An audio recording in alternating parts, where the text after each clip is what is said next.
Since the beginning of the restoration works on Hastings Pier, Hastings-based art and design company Zero Design have produced artwork and graphics for the pier's frontage.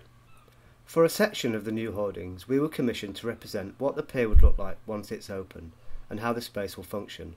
As part of our research, we sat down with Pier CEO Simon Opie and asked him about his vision of the pier's future. How do you think the community will benefit from the space? Well, I think the first thing to say in that respect is economic benefit. I mean, clearly the pier is set up to attract 330,000 visitors annually. Over half of those will be drawn from out of the town.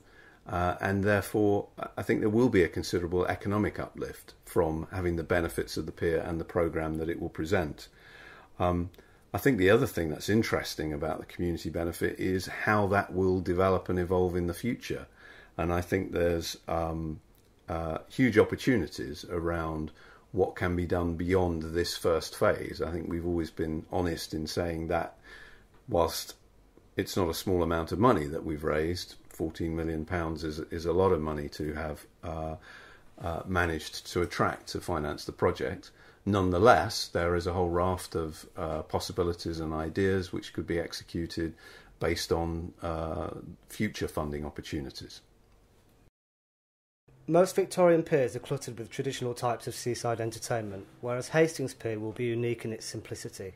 How will you attract those who are expecting a more traditional pier experience?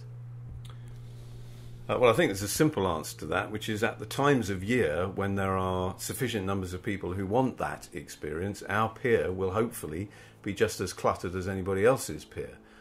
We hope to have a whole range of appropriate seaside activities for the summer months.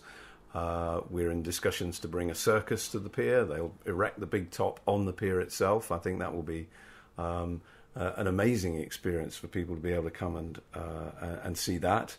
And in addition to that, we'll have rides and attractions visiting the pier for a limited season. And I think that's the right strategy for us to adopt, which is to bring things to the pier when there's the demand, when there are people around who want to do those things.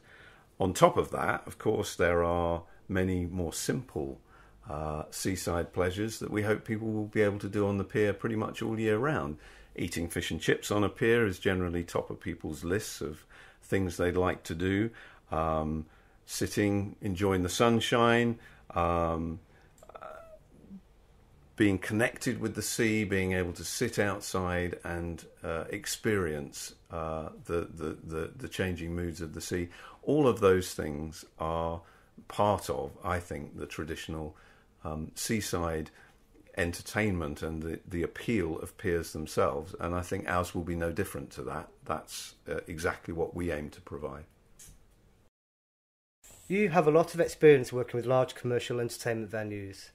What's your own personal favourite vision of what could happen on the pier?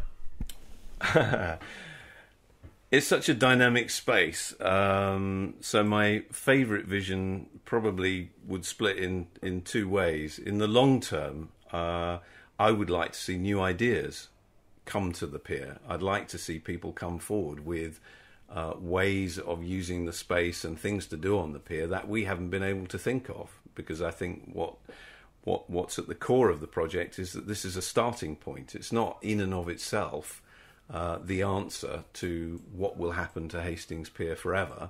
It's simply building a solid platform from which ideas and entertainment can be developed. So in the long term, I'd like to see something happening on the pier in 5-10 years' time that I can't even imagine sitting here talking to you today. In the short term, I'm cognizant of the fact that The Who played on the pier on the night of the moon landings, the 20th of August, 1969.